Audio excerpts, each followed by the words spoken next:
They gave you their youth, their strength, their dreams. They worked sleepless nights so you could sleep peacefully. They went hungry so you could eat full. They sacrificed everything, only to be left behind in silence. This is not just the story of Walter and Margaret Hayes. It is the story of countless parents across America, forgotten, abandoned, waiting for children who never came. And when they are gone, no amount of tears will bring them back. This is their haunting message. Love your parents now, before the chairs are empty forever. In a quiet neighborhood, inside a weathered little house, lived Walter and Margaret Hayes. For over 40 years, this home had been their world. It echoed with the sound of children's footsteps, late-night lullabies, and the smell of dinners that brought the family together. This house wasn't just brick and wood. It was the diary of their lives. Walter, a mechanic, worked long hours. His hands were rough with grease and scars, but they held his children with gentleness. Margaret, a schoolteacher, gave her energy to other people's kids all day, and yet still came home with a smile for her own. They sacrificed dreams, comfort, and sometimes even meals, all for their son and daughter. They skipped vacations so their children could have new clothes. Walter stayed late at the garage so David could go to college. Margaret walked in old shoes so Sarah could buy a prom dress. Every heartbeat of their youth, every coin they saved, every tear they hid, it was all for their children.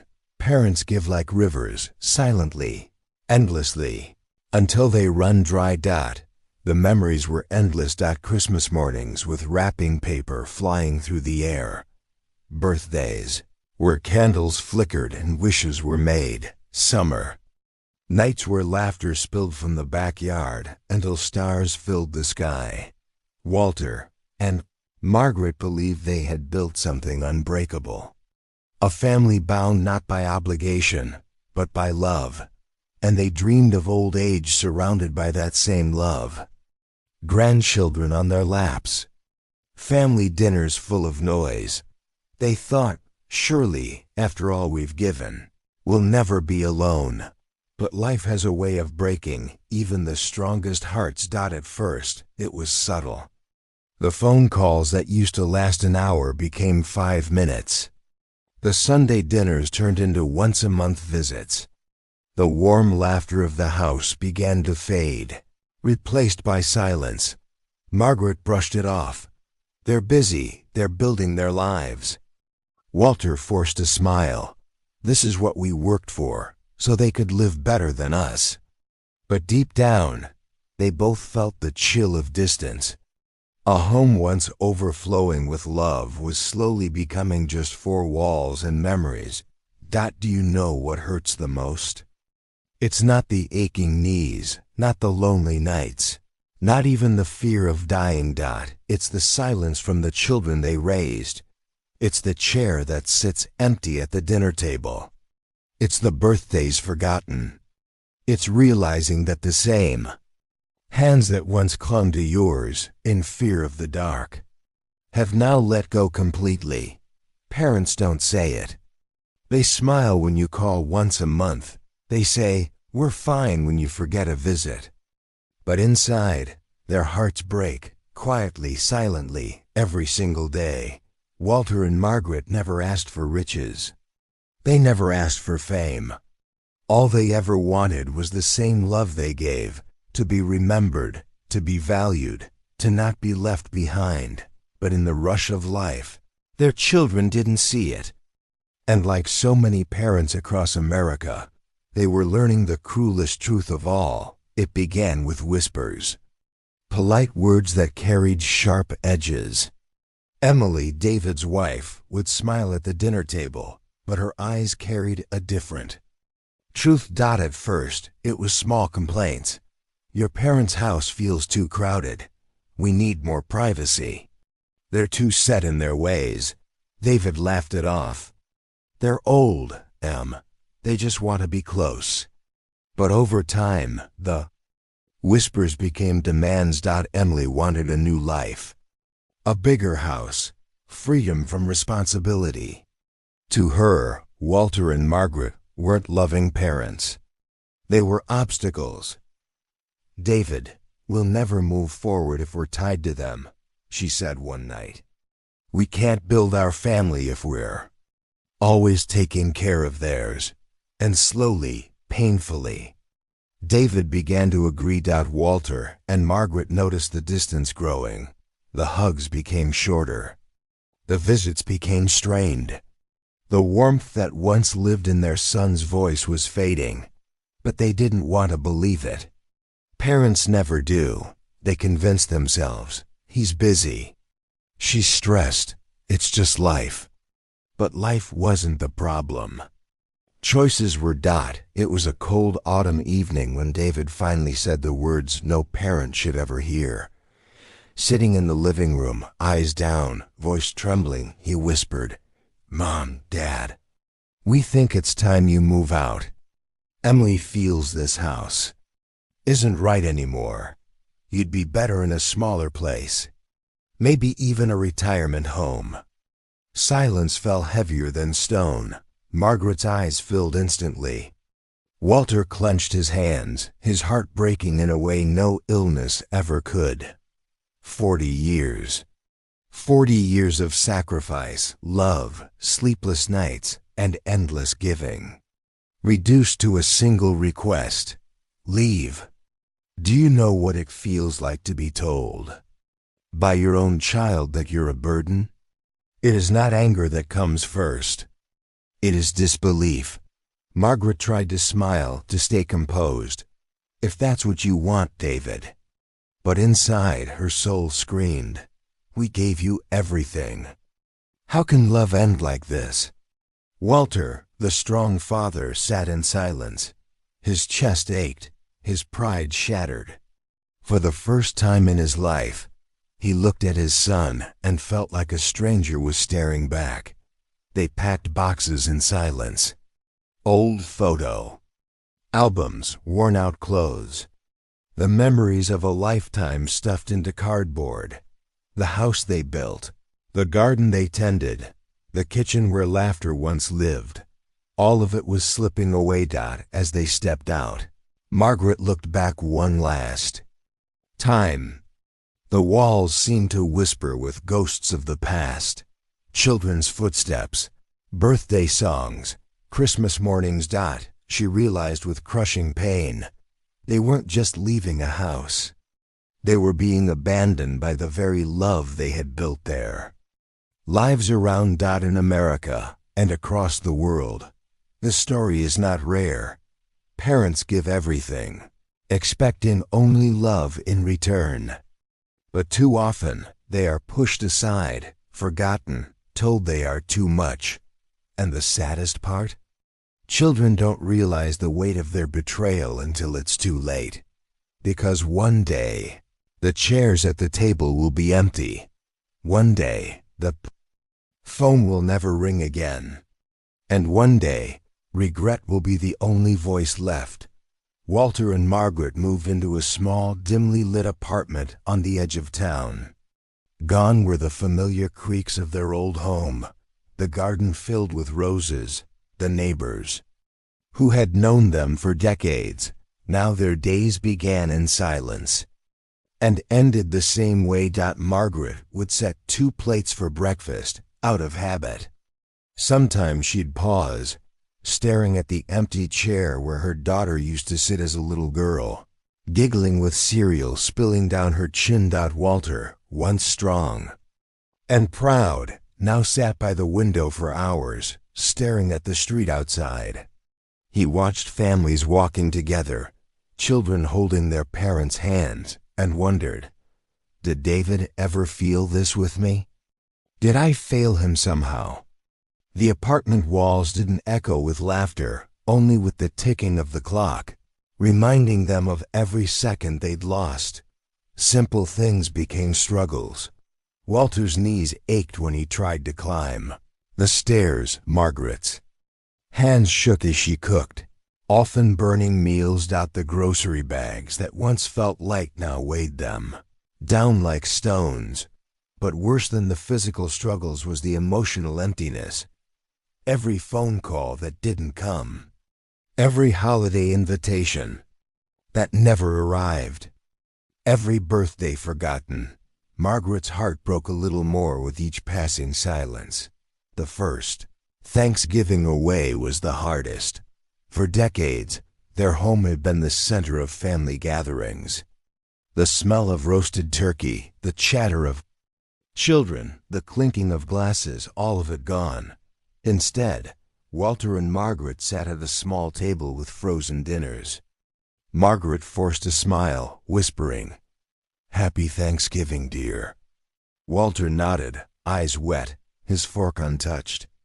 Because what is a holiday when the people you sacrificed everything for don't even remember you exist? Stress and heartbreak take their toll. Walter began visiting the doctor more often. His blood pressure rose. His heart weakened. Margaret, once so lively, began forgetting things. She'd misplace her glasses, leave the stove on, sometimes even forget what day it was. Doctors said it was age. But deep down, everyone knew it was heartbreak. Because loneliness can kill faster than any disease, they never begged their children to return. Parents rarely do. Even when their hearts are shattering, they smile on the phone and say, "We're fine." Even when they're sitting in darkness, they tell their children, "Don't worry about us." Because a parent's love doesn't demand, it only gives, even when it's breaking. And yet, the cruel truth is this: one day, those children will walk into that small apartment. They will see the empty chairs, the quiet rooms, the photographs on the walls, and they will realize too late that the love they abandoned will never answer the door again. It was a quiet evening. The sun was setting, painting the sky in orange and gold. Inside that small apartment, Walter sat at the kitchen table, a pen trembling in his hand. Beside him, Margaret folded her hands, eyes heavy with tears. Together, they began to write the words they could never say out loud. "Dear David, dear Sarah, by the time you read this, we may no longer be here. We don't write these words to make you feel guilty, but to remind you of something we fear you may have forgotten. We loved you. From the very first breath you took, you became our whole world. We sacrificed our youth, our dreams, our comforts, happily, because your smile was worth more than anything. But now, as we sit in this empty room, we wonder, did you ever know how much we gave? Did you ever see how much we needed you, not in money, not in gifts, but in time, just time?" Margaret's tears smudged the ink as Walter continued. "We don't need big houses or riches. We don't need grand gestures. We just wanted your presence, a phone call, a visit, a hug. The world thinks loneliness is silence, but it's not. Loneliness is sitting in a room full of memories, waiting for footsteps that never come. Asterisk, asterisk, one day you will understand. One day you will look at your own children and realize how fragile love is, how quickly time slips away. When that day comes, we hope you will hold your children closer than you held us. Because parents do not last forever. When we are gone, no amount of tears will bring us back. Love us now while we are here, not when we are only photographs on your wall." Asterisk. Walter put the pen down. His hands shook. Margaret placed her hand over his, whispering, "Maybe this will make them remember." Together they signed, "With all the love we ever had, Mom and Dad." They left the letter folded neatly on the table. A letter soaked in tears, written Not in ink, but in heartbreak. And when the children would finally find it, it would be too late. Because the chairs would already be empty, the voices would already be gone, and regret would be the only thing left behind. Days passed. The small apartment grew colder, quieter, until one day, there was no sound at all. The neighbors noticed the newspapers piling up outside the door. No lights at night. No movement inside. A welfare check was called, and what they found was silence that screamed louder than words. Walter and Margaret were gone, peacefully, side by side. As if even in death, they could not bear to be apart. On the kitchen table lay a folded piece of paper, the last letter they had ever written. David and Sarah rushed to the apartment after the call. The moment they opened the door, the smell of old memories hit them. The faint traces of their parents' life, photographs on the walls, worn out, furniture, and the Bible Margaret always kept by her bed. And then, the letter. David picked it up with shaking hands. Sarah leaned close, her breath shallow. Together, they read the words that would change them forever. Dear David, dear Sarah, we loved you, we gave everything. We only wanted your time. Each line cut deeper than a knife. David's knees buckled. Sarah sobbed uncontrollably. David whispered through his tears, "Oh God, what have we done? We pushed them away. We weren't there. And now they're gone." Sarah cried out, "They just wanted us, not money, not gifts. Just us." The walls echoed their grief. But it was too late. No apology could reach the ears that had already gone silent. The siblings held the letter as if it were their parents' hands. But it wasn't warm. It wasn't alive. It was paper soaked with words that could never be answered. And in that moment, they realized the cruelest truth of all. You can replace money. You can rebuild houses. But you can never replace a parent once. They're gone. The time they had once ignored was now the one thing they would give anything to get back. But regret. Regret is a prison with no key. Walter and Margaret's story is not just their own. Across America, across the world, thousands of parents sit in silence, waiting for children who never come. They don't ask for riches. They don't ask for the world. They only ask for what they once gave so freely: love, care, and time. And when that is denied, they leave this world with one final reminder: love your parents now. Because once they are gone, all you'll hold are memories. And a letter you can never answer. It was November. The leaves had turned gold and red, the air crisp with the promise of Thanksgiving. For decades, Walter and Margaret's home had been the heart of this holiday. The smell of roasted turkey, pumpkin pies, cooling on the windowsill, the sound of football on the TV, and most of all, the laughter of family gathered around one table. But this year, the table was different. David and Sarah sat at a long dining table in their own homes. Plates were full, candles flickered, glasses clinked, but two chairs at the end of the table sat empty. The places where Walter and Margaret once sat, smiling, serving, reminding everyone to eat more, were now nothing but hollow reminders of what they had lost. David stared at the chair, unable to eat. In his mind, he saw his father carving the turkey, telling jokes in that rough mechanic's voice.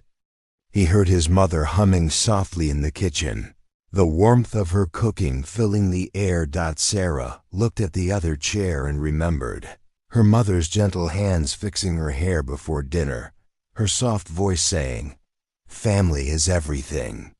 Now, that voice was gone. The room was full of people, and yet emptier than it had ever been. As everyone ate, David whispered, almost to himself. We traded our parents' love. For what? For convenience? For silence? Tears filled his eyes.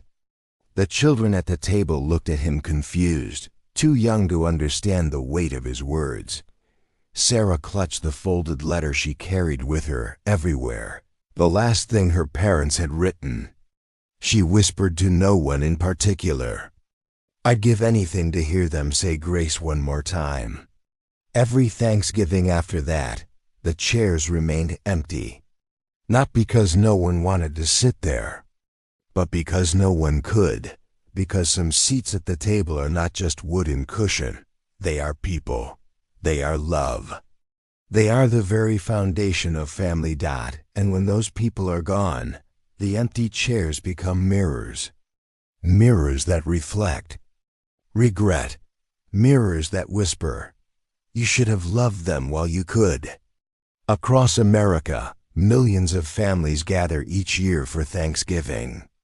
They laugh, they eat, they celebrate. But somewhere, in countless homes, there are empty chairs, parents who were forgotten, abandoned, or taken for granted until it was too late. And the lesson is clear. Don't wait until the chairs are empty. Love your parents now. Sit with them now. Because one day, those seats will be filled only with silence and memories. One rainy afternoon, Sarah found herself back at her parents' old house, now silent, dusty, and filled with echoes of the past. As she packed away boxes, she opened a drawer and found it. A stack of old photo albums, their covers worn, their pages yellowed by time. She froze. Her hands trembled as she flipped them open. There was her father, Walter, smiling proudly as he held her on his shoulders during a family picnic. There was her mother, Margaret, cutting a birthday cake while Sarah blew out the candles. Page after page, memories came alive. Vacations by the lake, Christmas mornings, first days of school. Moments Sarah had long forgotten, but her parents never had. Tears blurred her vision. She whispered, they kept all of this. They never forgot a single moment of us. David walked in, carrying another box. He saw his sister crying over the albums and sat beside her. Together, they turned the pages. David pointed at a picture of his father teaching him how to ride a bike. His voice broke. Look at his face. So proud. I never realized how much he gave me. Sarah clutched a photo of her mother holding her as a baby. We were their whole world, David, and we treated them like a burden. Every photograph was proof of love. Every smile, every celebration, every sacrifice captured forever in ink and paper. But now, the people in those pictures were gone. The love they gave, gone. The time they begged for, gone. And David and Sarah were left with nothing but photographs, reminders of what once was, and what could never be again. That's the thing about photos. They capture moments, but they can't bring them back. They freeze smiles, but they can't recreate the warmth. They hold memories, but not the people who made them. For Walter and Margaret, those albums were treasures, proof that their lives had meaning, that their sacrifices mattered. For their children, they were now evidence of the love they didn't return. Millions of families have albums just like these, tucked away in closets and drawers. But parents don't want you to only remember them in photographs after they're gone. They want to be loved while they are alive. They want to be part of new memories, not just old ones gathering dust. Because one day, all you'll have left is pictures. And trust me, pictures don't hug you back.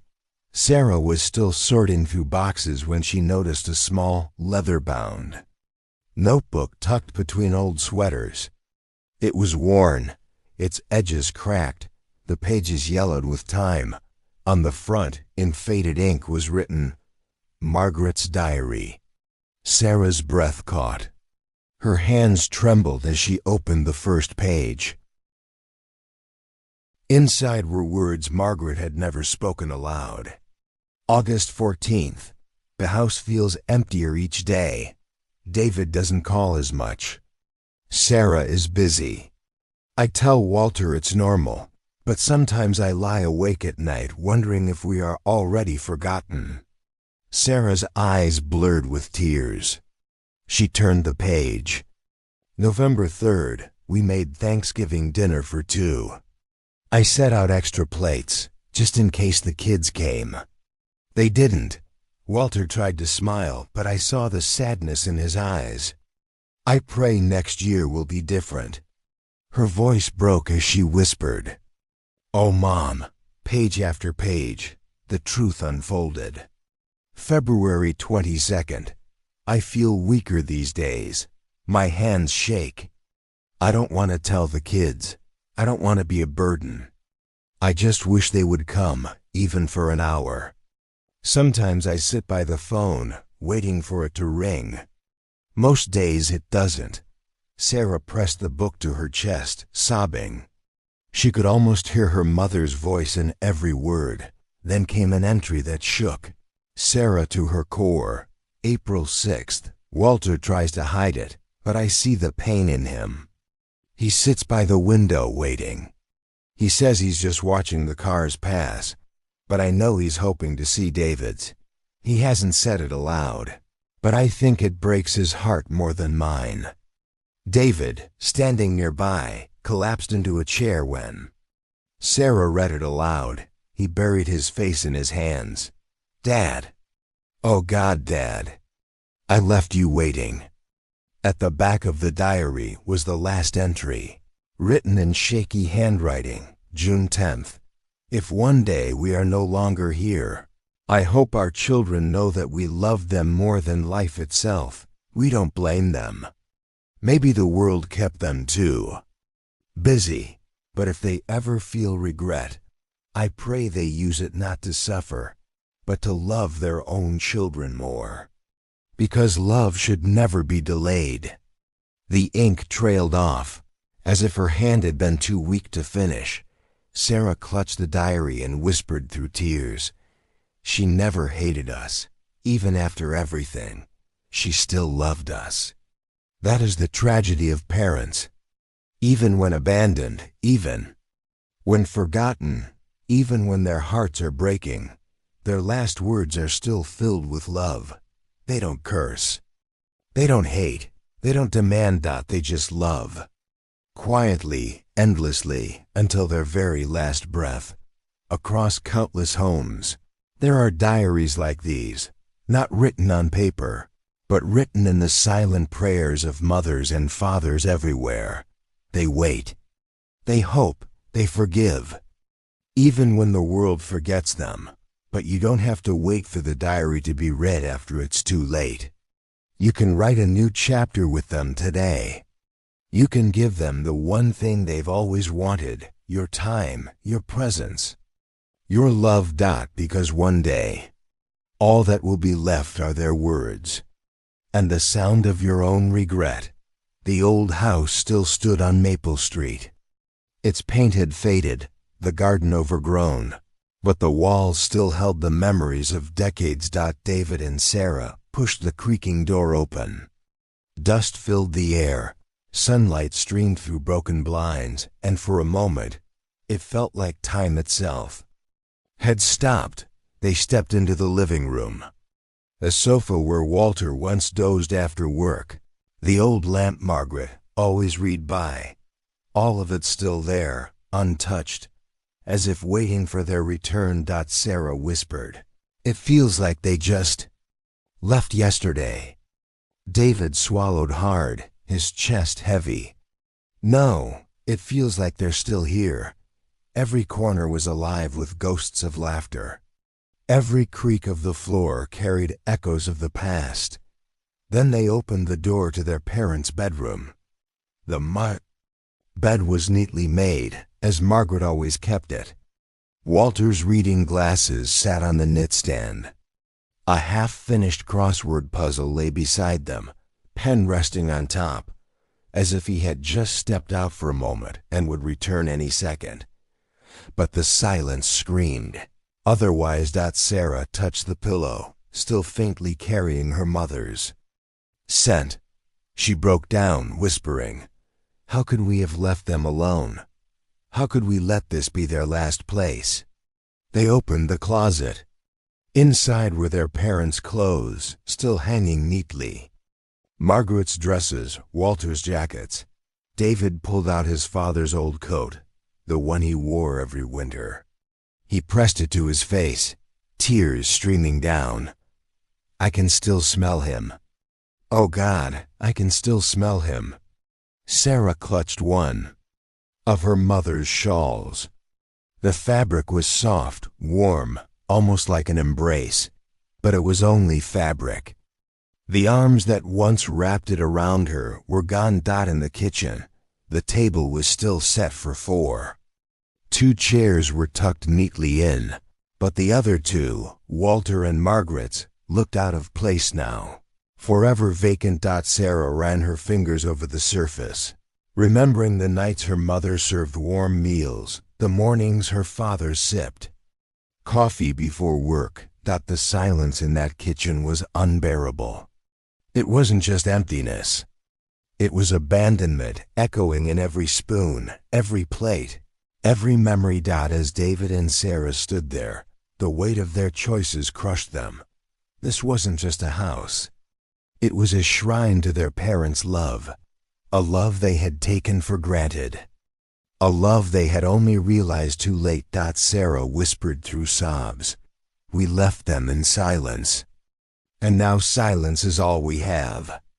Every empty room, every vacant chair, every dusty photograph carries the same lesson.